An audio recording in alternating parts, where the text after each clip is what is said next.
When I first got the Miata, the plan was to do nothing. It would be my daily driver that I would leave as near stock as possible. I get to enjoy a 90s sports car the way it was designed, and more importantly, not spend money. But the Miata had different plans in mind and decided to stop running. So, with it down, the opportunity to freshen up old parts was too good to pass by. What Miatas are best known for is their handling. Despite the low power output, for the last 30 years, millions of people have been having the time of their lives taking Miatas through back roads, on tracks, and through autocross courses. Pretty much anywhere that'll give you an excuse to whip the car around the corner as fast as you possibly can. And although tires are the main source of grip, the feeling that good struts and strings provide, letting you corner as flat as possible, is pure joy. With the Miata being 28 years old and not knowing the last time the struts had been replaced, I figured there would be no better time than right now to swap them out for a new set. And as Mighty Car Mod's wisdom has said many times, if you're going to replace something, you might as well upgrade it. Now, if you ever looked up suspension for a Miata, or any car for that matter, you will not find a shortage of options. In fact, there are so many options that it may seem near impossible to find the perfect fit, and that's fine. First thing you have to do is figure out what you want with the car. Are you trying to set it on the ground for shows? Air suspension is probably the way to go. Are you looking to track it? Look to spend at least $1,000 on quality coilovers. Is your main priority just to lower it? Height adjustable coilovers may be the way to go. If you want to keep it as near stock as possible and still get a handling upgrade, lowering springs and performance shocks is the way to go. And as you can see, lowering springs and performance shocks is the way I went. As I said at the beginning, I want the car to be my daily. In addition to being my daily, I want to keep it looking as near stock as possible, to be the yang to the yin of all my other projects. I've been learning to work with cars for the past 5 years, and I've had my fair share of experience with different types of suspension. I've run coilovers, bags, and lowering springs, and there's a noticeable difference in the way each of them drive. Coilovers have given me the best feel when driving through corners, but it isn't the most comfortable as a daily. Air suspension is cool when you air out, but it's tedious and kind of annoying to manage, and it's just not what I want for a daily. Lowering springs though are really great for a daily. They give a stiffer feel but retain a nice height to the car and don't stiffen the car to the point where your back gets sore after an hour of driving. So, with lowering springs and performance struts, I'll be able to get a solid upgrade in handling without being too stiff and hard on my body. Now, I haven't worked on too many cars over the years, but I do appreciate it when a car is easy to work on. It's kind of beating a dead horse at this point, but my goodness, Miatas are easy to work on. For a car this small, I am consistently blown away with the amount of space that you have to work with.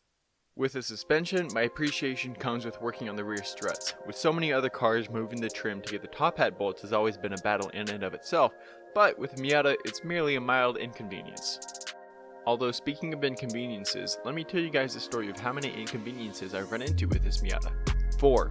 It's 4 inconveniences. So when I first started getting parts for the Miata, I had everything laid out perfectly. I'd start with ordering suspension and brakes.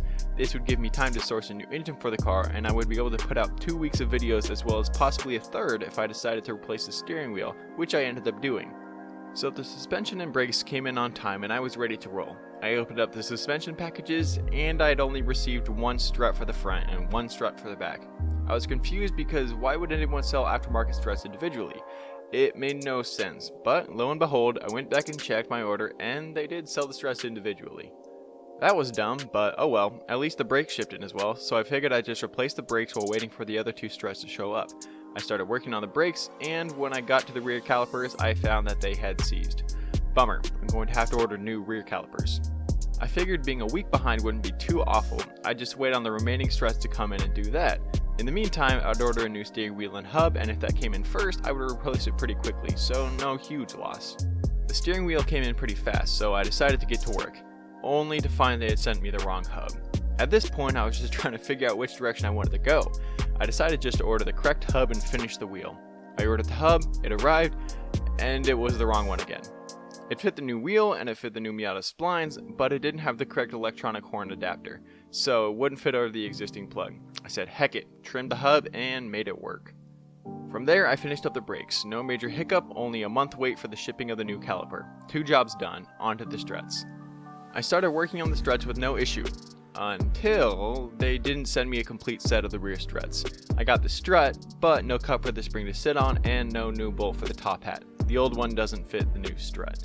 So then I had to send it all off, get the order fixed, and that only took a month and a half. Oh well, at least the engine finally showed up. Oh wait, bad advertising got me. It's the wrong engine. And and I just said heck this, went to Facebook Marketplace, got a new engine that I had no idea of how good a condition it was in. It runs though, and the struts finally came in. So whatever, back to work. Let's get this project that was never meant to be a project back together. All things considered though, we are nearing the end of the road. The suspension will be the last mod we do. After this, it'll just be testing and fixing everything until the car is working well. It's been an absolute mess of what should have been a fairly simple project, but it's nearing the end of the road. I'll be excited to finally drive this car again the way it was meant to be. The funny thing about the whole Miata project is that none of what I'm doing is my main passion for cars. As any of you who've been around for a while know, my channel is built on bodywork. I love being able to create visual differences and knowing that there is always a better standard to work towards, and it's so cool to me. I can't wait to finish the Miata and get back to what I love most.